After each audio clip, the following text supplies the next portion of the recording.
It's a Sunday evening and I wanted to give you a quick update to what I think the pros and cons of an expat life are here in Thailand.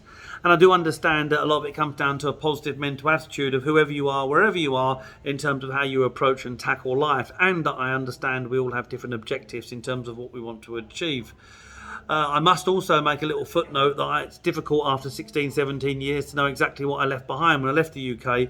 But I do know I left because I wanted to try something new.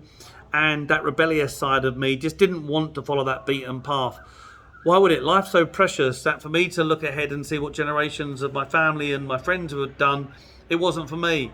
I wanted to change that chapter. Let's start straight away with the cons, and you might see there's some eye bags here because I was up at 4 o'clock in the morning because I wanted to watch the Tyson Fury fight.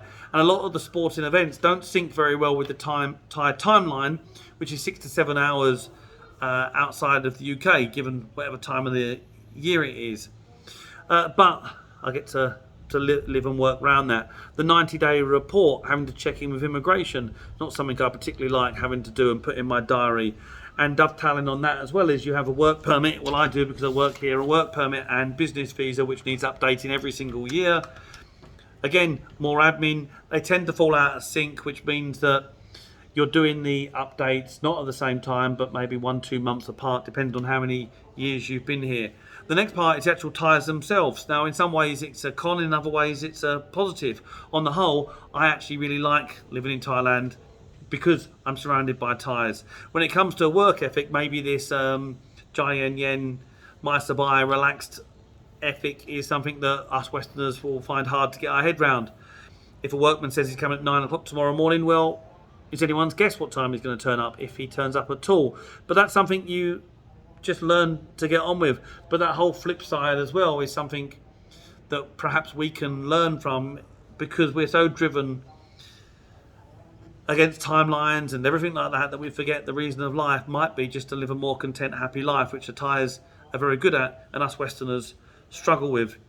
I also think that I become a little bit of a nomad in no man's land because I am detached from my fellow friends and family. I don't necessarily think the same as these guys and have a different set of beliefs and have been away from the UK media and everything else that really does shape how you think. And sometimes I find that some good friends that I had at school, we don't always see eye to eye on things like schooling, religion and politics. I don't want to be condescending in any way, but I think it's allowed me to jump out of this bubble to spread my breadth and meet new people and think slightly differently. But who knows?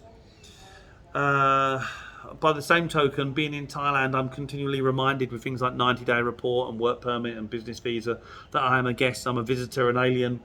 And yet by the same token, I have property here and cars and businesses, and so for all of this investment into the country and support, and I just feel part of society, that's not actually strictly true.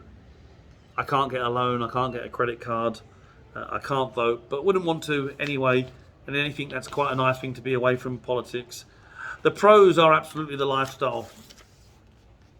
Year-round sunshine, the ability to eat out every night. It's not as expensive as the UK. I love the idea of island hopping.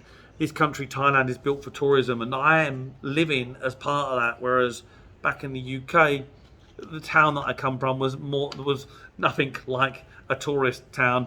And when I worked in London, it was always geared towards work, and it's just not the same.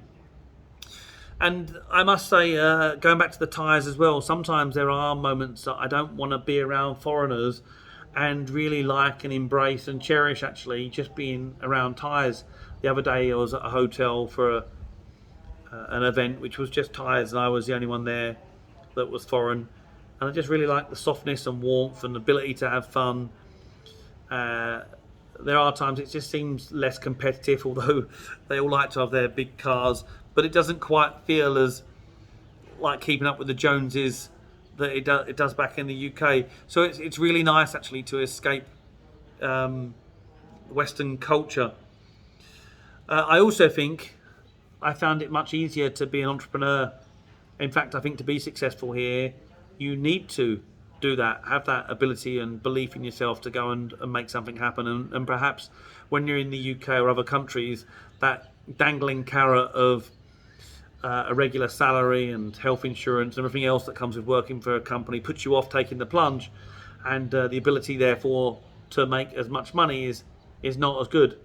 I know a lot of guys that tell me about their big salaries in the UK. I'm on £100,000 and blah blah blah a year. You break it down and you look at what they're left with net each month, and it doesn't look so good to me. So that's probably it. Quick round robin. I wanted to give an update on what life is like here. I wouldn't change it. I can never see myself going back to the UK unless I've got lots and lots and lots of money in my pocket so that I don't have to follow the rules and expectations for how you live your life. I like having some freedom, and here I actually think, as a sum total, my freedom is far better, and I'm able to form my own views, opinions, without being challenged by everyone else. So many other things I could go on about, but I'm gonna wrap it up for now. Keep safe. That about Thailand.